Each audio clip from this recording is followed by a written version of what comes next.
Now, this is the part of my sermon where I tell you things you already know, but you need to be reminded of them, so just humor me for this moment. The Bible is a complicated book. Now, the reason why I say that to you is because there are many who say that the Bible is simple, that it is straightforward, that it is plain and easy to understand. Now, on one hand, I know what people mean when they say that the Bible is plain and easy to understand, and in some ways, they're probably right. But I believe that while there are moments in the Bible that are plain and easy to understand, overall, it is a book that goes beyond the simple and easily explainable. It is complex, and it means different things at different times, even to you. There are things in the Bible that you learned as a child that means something different to you now, because you have grown up and put on your big boy or big girl pants. So it means something different. And it constantly challenges our understanding of ourselves and the world that we live in. And I've told you this several times before, but we could open up a passage here together this morning, read it together, and we would not all agree on what the main meaning of that passage is. Well, how is that possible if it's so plain and simple? Aren't we all friends? Don't we all get along? How is it that we could see things a different way? Some of the stories in the Bible are funny, some are sad, some are shocking. And there's something we don't often consider, and that is that we have accepted things as part of the story that on face value are very problematic to people. We've accepted them because we have heard them, we've talked about them, you've listened to sermons and had classes about them, and so we understand on some level how we think this fits into the whole. But not everyone has the benefit of your experience. Not everyone has the benefit of the things that you have heard. And the Bible runs the gamut of the human experience, laying everything, the good and the bad, shockingly bare.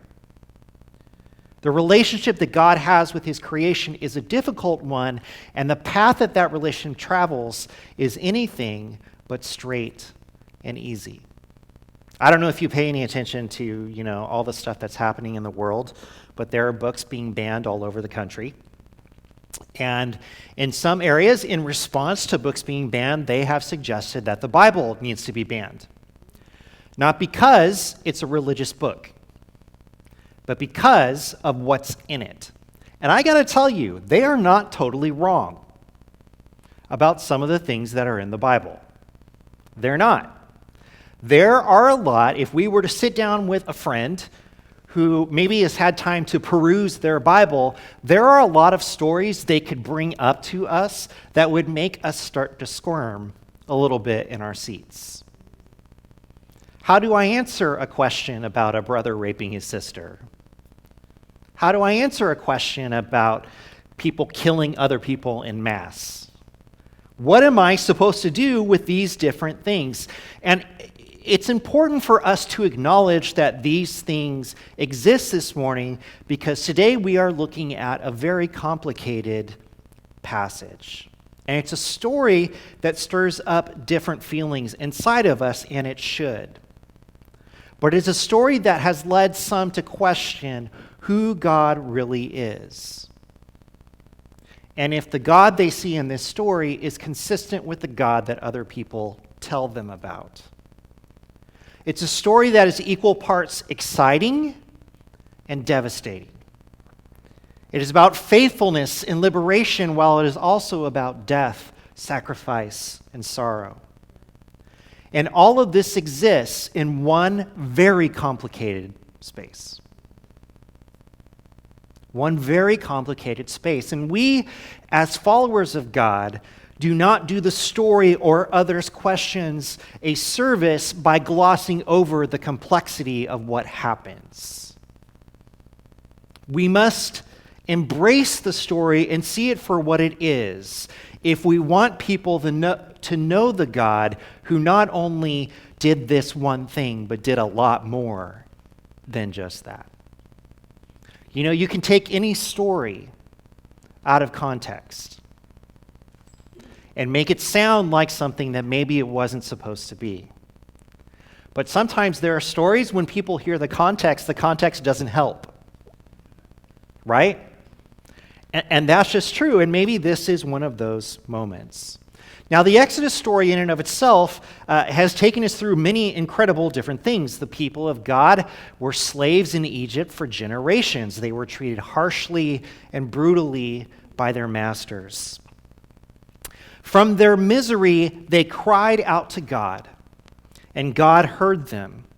He chose the most unlikely of representatives to go before Pharaoh and demand that the people of God be freed.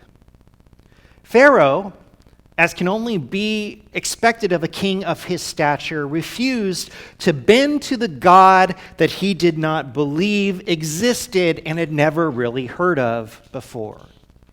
And in response to that, God showed sign after sign of who he is and what kind of power he had. But Pharaoh's heart was hard. It was hard through all 9 plagues. As his people suffered, as he suffered, as the land suffered, he refused to relent. Which leads us to the 10th plague, the liberation of God's people at unimaginable cost. The liberation of God's people at unimaginable cost. Everybody ready? Let's get them, right? Let's start in verse 1 of Exodus chapter 11. Now the Lord had said to Moses, I will bring one more plague on Pharaoh and on Egypt. After that, he will let you go from here, and when he does, he will drive you out completely. Tell the people that men and women alike are to ask their neighbors for articles of silver and gold. The Lord made the Egyptians favorably disposed toward the people, and Moses himself was highly regarded in Egypt by Pharaoh's officials and by the people. So Moses said, This is what the Lord says. About midnight I will go throughout Egypt. Every firstborn son in Egypt will die. From the firstborn son of Pharaoh, who sits on the throne, to the firstborn son of the female slave who is at her handmill, and all the firstborn of the cattle as well. There will be loud wailing throughout Egypt, worse than there has ever been or ever will be again. But among the Israelites, not a dog will bark at any person or animal. Then you will know that the Lord makes a distinction between Egypt and Israel. All these officials of yours will come to me, bowing down before me and saying, Go you and all the people who follow you. After that I will leave. Then Moses, hot with anger, left Pharaoh. The Lord had said to Moses, Pharaoh will refuse to listen to you, so that my wonders may be multiplied in Egypt. Moses and Aaron performed all these wonders before Pharaoh, but the Lord hardened Pharaoh's heart, and he would not let the Israelites go out of his country. Okay. The conversation between Pharaoh and Moses that we are seeing here had completely broken down at the end of the previous plague, which was the plague of darkness. Not that the conversation was ever really all that fruitful in the first place. The plague of darkness had just let up, and Pharaoh was again unrelenting. And he looks down at Moses and he tells Moses, You better not come back here again. Because if you do, I will kill you. Is Pharaoh capable of that? Certainly. He just has to point in the right way, and Moses would be dead. So what we see here in chapter 11 is a continuation of that encounter. Moses did not leave and come back again, because coming back again would not have been good for Moses' health. So Verses 1 through 4, they function as sort of a narrative interlude between those two conversations, consisting of a private word from God to Moses. And this is used by the narrator to help us understand the whole situation again, to make sure that we're not confused about what is going on. There was still one more plague to come, and though Pharaoh may feel like he is done with the whole thing and ready to stop this nonsense, in his mind, God was not finished with him, because he had still not relented. He had still not let the people of God go. So before Moses left Pharaoh, he let Pharaoh know what was coming. And what was coming was awful. Every firstborn son in Egypt will die.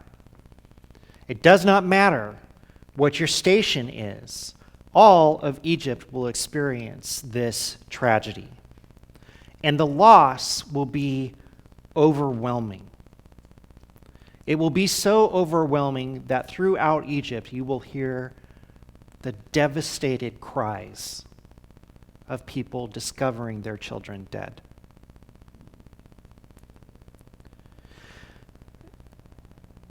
And your own people, Pharaoh, will come to me, Moses, and tell us to get out, that it's time for us to leave. Now, how do we look at this, and how do we envision this happening in our mind? What are we supposed to understand goes on? Today we're just looking at the story of the plague itself. Next week we'll look at everything that comes with the Passover for the Jewish people. But how are we supposed to understand this? How did this happen? How did it go down? And we know from having read the story before, most of us, that the way people were saved was they put the blood of the lamb on the doors of their homes. And when the angel came their way, it would pass over their house. Egypt didn't get those instructions because they were not the people of God. So the term that is used for plague within this section in chapter 11, verse 1, it's not used anywhere else in Exodus. So this is a different plague, kind of plague, than any other plague that has come. This word is most often used in places like Leviticus chapter 13 and 14, where it is translated in that place as disease. There is a disease that will come on everyone. There are a lot of other words which help us to understand that in that passage, but it's not like God goes house by house somehow doing whatever he does to the baby. It's like there is a disease that moves rapidly through every Egyptian house that affects the firstborn son. And that's how we are meant to think about this moment, that the disease spreads throughout Egypt. Now, what's interesting for us from parts of this story is the attitude of the Egyptian people toward Moses and the Hebrew people that lived around them. We've been talking the last several weeks about what must the people be feeling. What must their understanding of this situation be, since they're not privy to the conversation that Moses and Pharaoh are having. And we find something interesting here in chapter 11. They are favorable to the Hebrew people. In fact, they respect Moses and think he's a good dude. Well, that's weird. We haven't had any indication throughout the story that this is the case. But it is the case. They are favorably disposed toward the people, and they respected Moses. And how did this happen? How did they reach this conclusion? Well, God made it happen. Whereas Pharaoh's heart was hardened by all the events he was seeing and experiencing, what was happening to the hearts of the Egyptian people? Their hearts were softened. Exactly. It was the opposite of what was happening to Pharaoh. Now, this is our not our first troubling question, because I've always raised a bunch of troubling questions, but it does raise something that we need to think about, which is, if God softened other hearts, then why did he harden Pharaoh's heart? Couldn't he have softened Pharaoh's heart just like he softened the people of Israel? More on this later. The important thing to recognize is that this effectively means that Pharaoh was alone in what he believed should happen. He was the only one. It was his stubbornness that brought Egypt to this point. In fact, his own servants will abandon him and do what? Bow before Moses. They will leave their king, whom they bow before, and they will bow before Moses. And everyone seems to see what is going on in this scenario, and everyone seems to see where this is heading, and everyone is making decisions. Maybe these people aren't so bad. Moses seems like he knows what he's doing. They come to these conclusions, and it makes me wonder, if it had not been for Pharaoh, how long would this have actually gone on? We don't know. We don't have that answer. Because whether it's everyone against Pharaoh or not, Pharaoh is the one who holds the power to change the situation. And he is the only one that holds the power to change the situation. Which there is something, church, convicting there about one hard heart, holding back a bunch of soft ones. Isn't there? If I were a preacher, that would preach. So could the story have been different? Well, the clear answer as far as God is concerned is yes, that it is the hard heart of Pharaoh that takes this story to this place. And again, after the death of the firstborn sons, there will be a great cry unique in Egypt's history. But here's something else that's interesting. This is not the only time that the word for cry out is used in the Exodus story. That same word is used in another place. Can you guess where? It's from Exodus chapter 3, verses 7 through 10. The Lord said, I have indeed seen the misery of my people in Egypt. I have heard them crying out because of their slave drivers. And I am concerned about their suffering, so I have come down to rescue them from the hands of the Egyptians and to bring them up out of that land into a good and spacious land, a land flowing with milk and honey, the home of the Canaanites, Hittites, Amorites, Perizzites, Hivites, and Jebusites. And now the cry of the Israelites has reached me, and I have seen the way the Egyptians are oppressing them. So now go, I am sending you to Pharaoh to bring my people, the Israelites, out of Egypt. So something for us to consider, because we've heard that passage before, we've studied that passage before. But the cry in Egypt at the discovery of the dead firstborn children was equal to the cry of the Israelites who were drowning in their suffering and misery. They are the same kind of cry. And God heard the cries of his people and responded to that. Now, Moses tells him that in response to all of this, Pharaoh's own people are going to tell the Hebrew people to leave. But notice it's not like a get out of here. It's like more like a, you know what, you guys need to go. It's not a forceful pushing. It's a, you need to go, and because they have been made favorable to the Hebrew people will ask them for their silver and their gold, and they will give it to them. Does this mean you're leaving? Good. Here you go. Go ahead. And after he had declared all of these things to Pharaoh, what did Moses do? He left angry. He was ticked off. Why? This is important in this entire narrative, this one moment. Why is he angry? It didn't have to come to this. Didn't have to. And one thing that maybe we haven't considered throughout these stories is how frustrated Moses must have been to see Egypt, the land he grew up in, suffer over and over and over again, knowing that Pharaoh could stop this at any moment he wanted to. And repeatedly going before this one man and hearing him say, no. Your people are covered in boils. No. All your animals are dying. No. You're in darkness that is so thick for 3 days you can't move.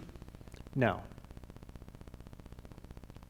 It's something that had to have eaten at Moses' heart. And Moses is not at all happy or feeling victorious about this move. He's angry that it's come to this. But it's not God's fault that it has come to this. Moses has seen more clearly than anyone the hardness of Pharaoh's heart, and he knows that it did not have to happen this way. Pharaoh could have stopped Moses on his way out of the room. And Pharaoh has to know at this point. He has to know that if Moses says the firstborn children are going to die, then what's going to happen? They are going to die.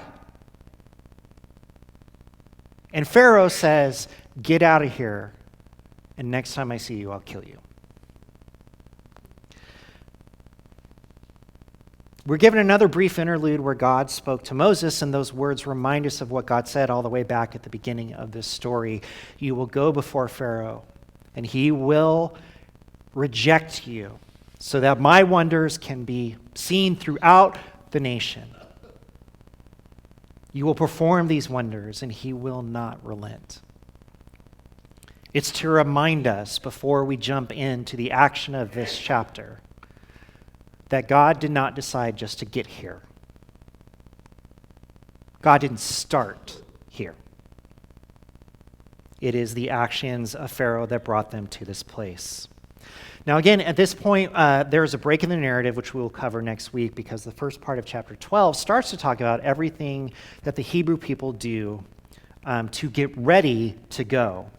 And the Passover is a huge people-defining moment for the people of God. It is still celebrated today as a moment of great salvation for the people of God. And there's a lot in that section, but we're going to pick it up next week. So let's move forward to the night of the Passover. So turn over to Exodus 12, and we're going to start in verse 29.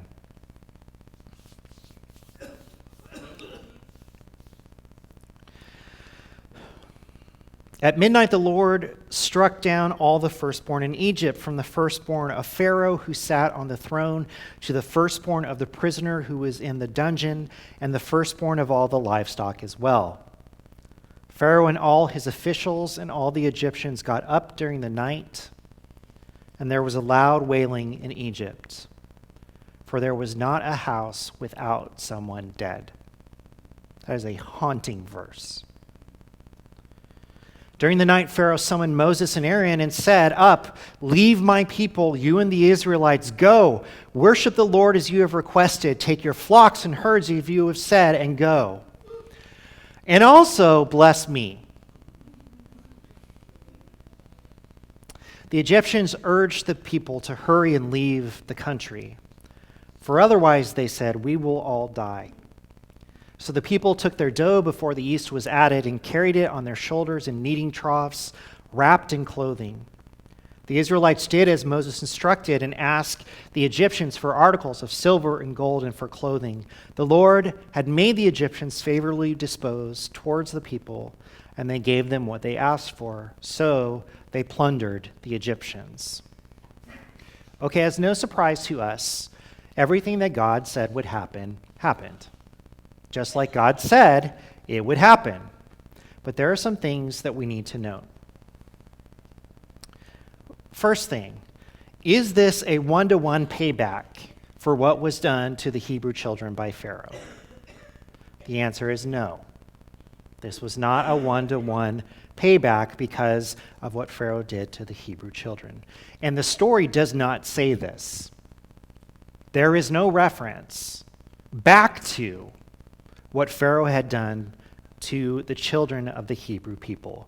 But it is tempting to read it that way. Well, after all, you did this to us. There are some fundamental differences which make a difference in how we view these things. Because what happens here is similar to, but very different to, what happened to the Hebrew children. Do you remember that this was a time around the birth of Moses, that Pharaoh had ordered that which babies would be killed? All the male babies. And who was in charge of doing that? Anyone. You see a baby on the street, kill it. Throw it in the Nile. You see a baby, somewhere else, you take care of it, you throw it in the Nile. It was a horrific scenario where you could not leave your house with your child for danger of someone taking that child and murdering it in front of you. How does the Passover happen? It happens at night when everyone is asleep, and they wake up to find their children dead. Now look, are the children still dead? Yes, it is still awful, but God does not make a show of it. Does that make a difference? In some ways, yes, but the outcome is still hard to deal with. As hard as it is to say, the victims in this were primarily children, and it doesn't help to say that there was no suffering. To use a modern kind of image, it's like, infant death syndrome, sudden infant death syndrome struck everybody's house all at once. Now, the text does not back up, however, from identifying the subject of this judgment. God took this action on all the firstborn in Egypt from the least to the greatest, both animals and humans. And again, it's like this disease that goes throughout the people.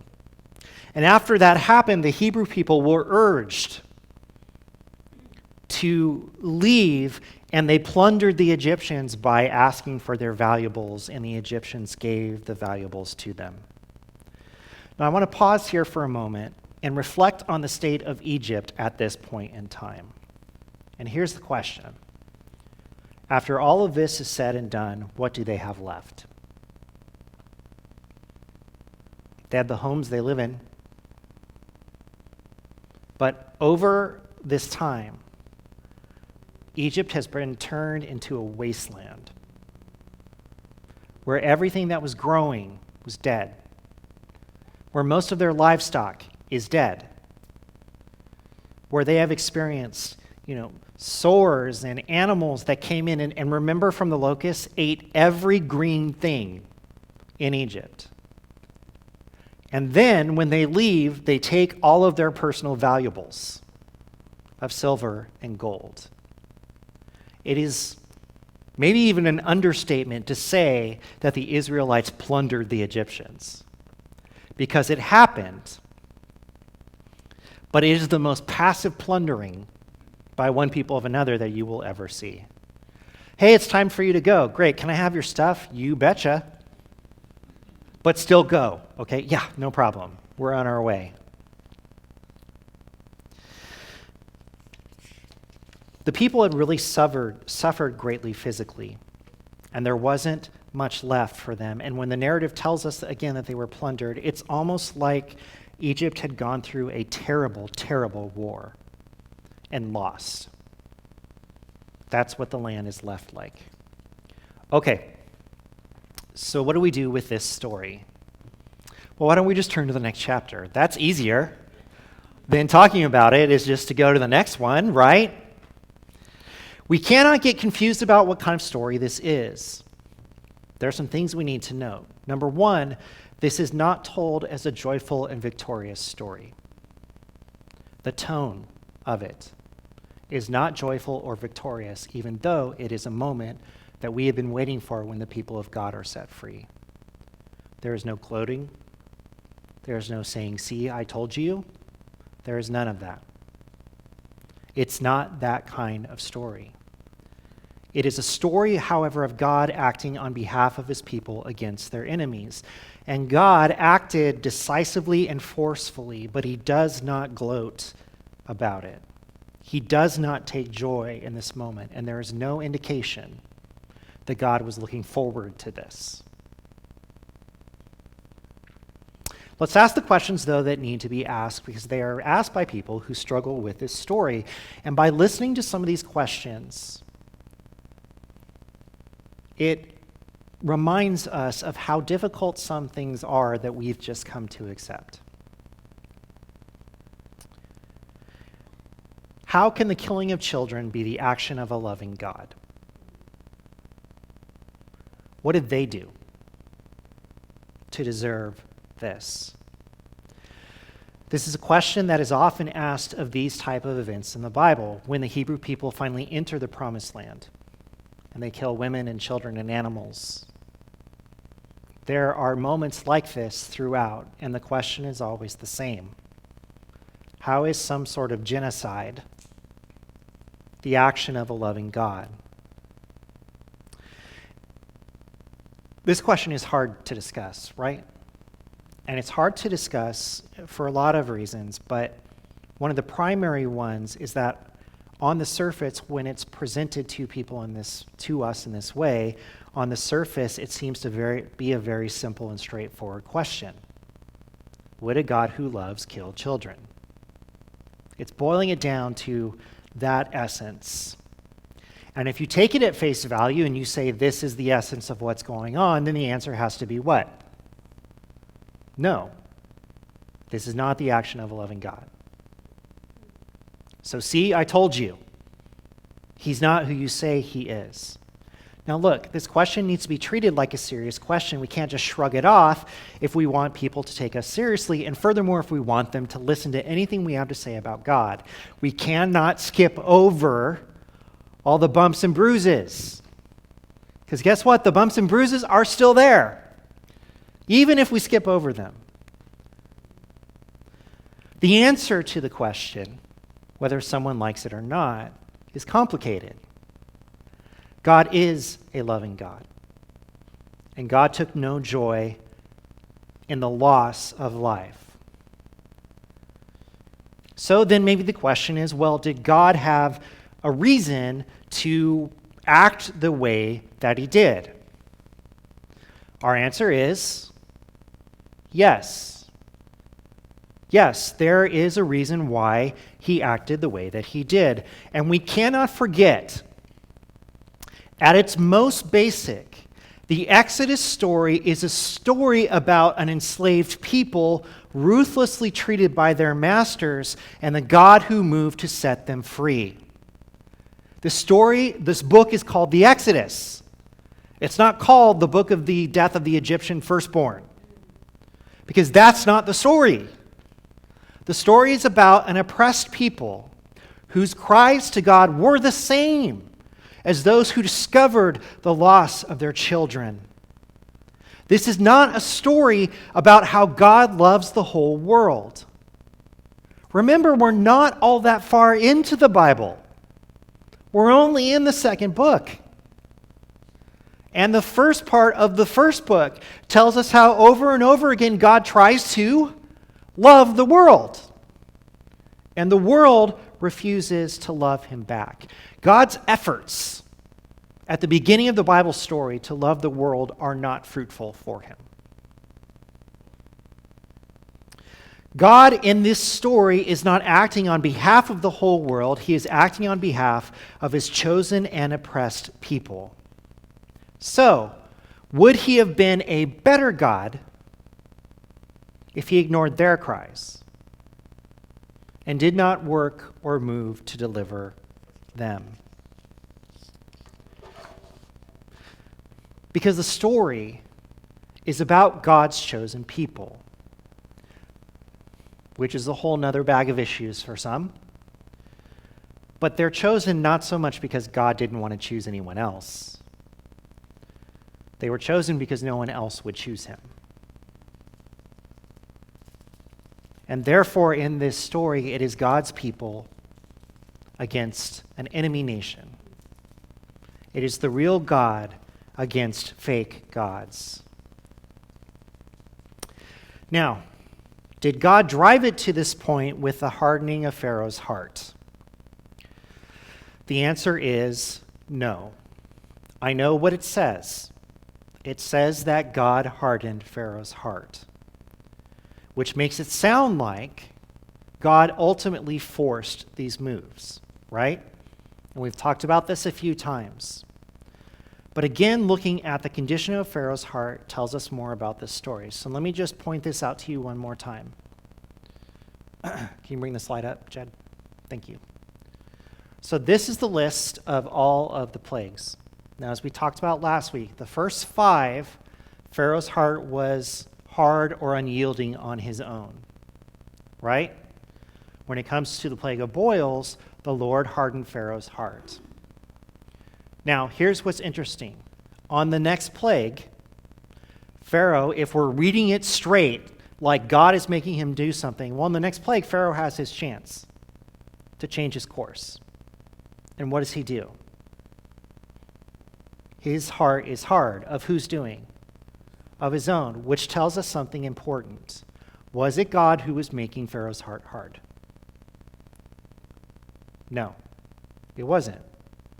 His heart was hard. God wasn't creating some sort of barrier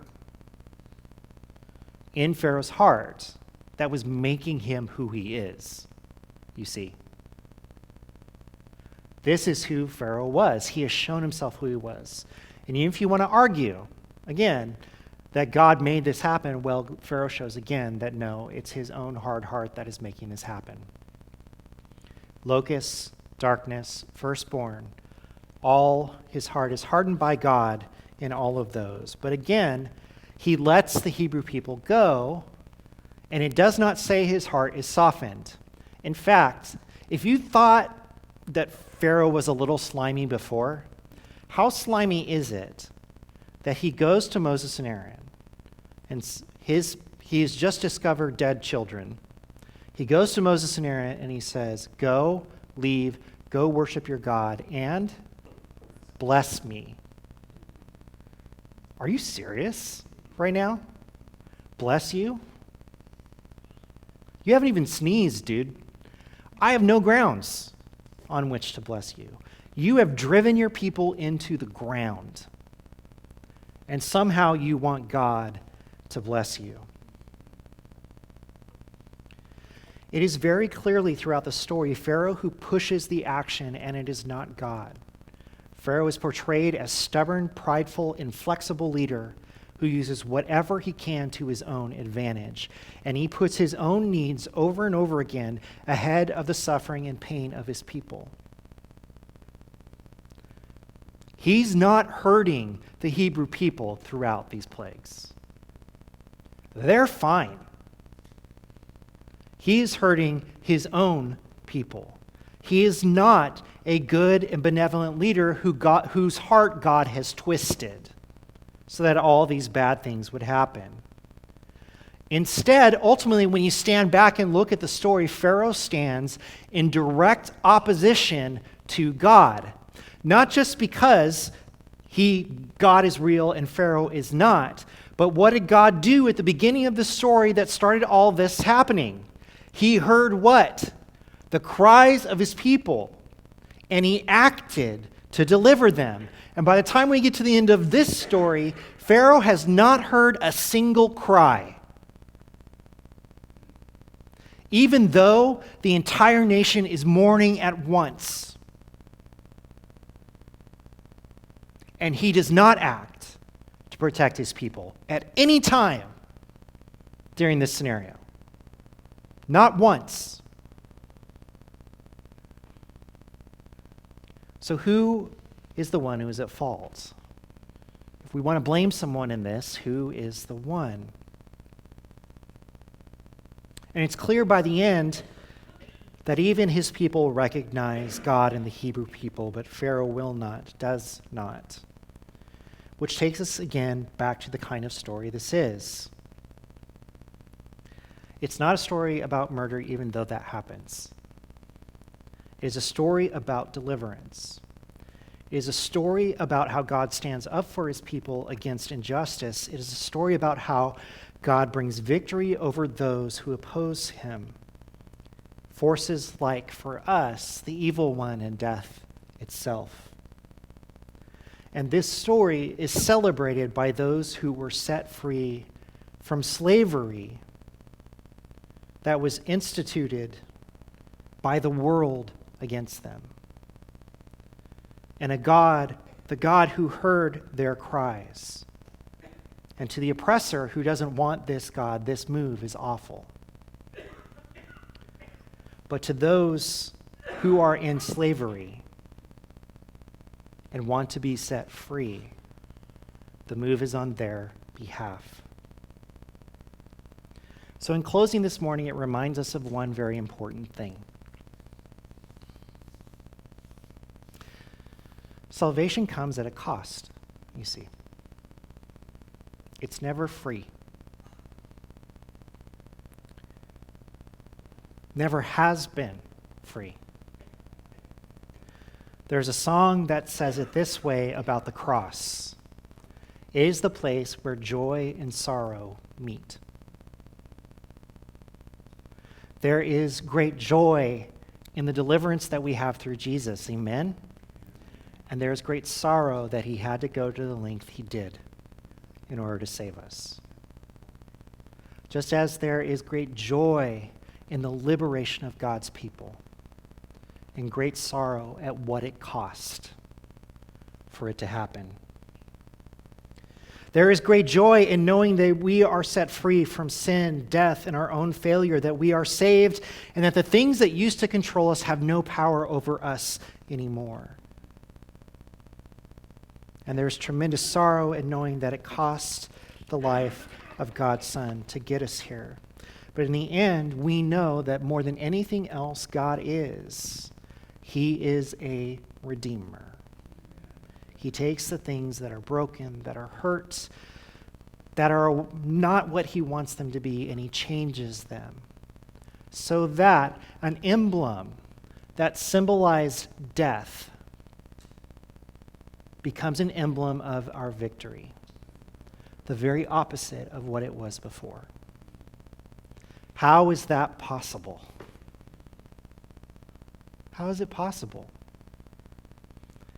It's only possible through a God who loves his people so deeply that he will go as far as it takes to set them free. He will go as far as it takes to set them free.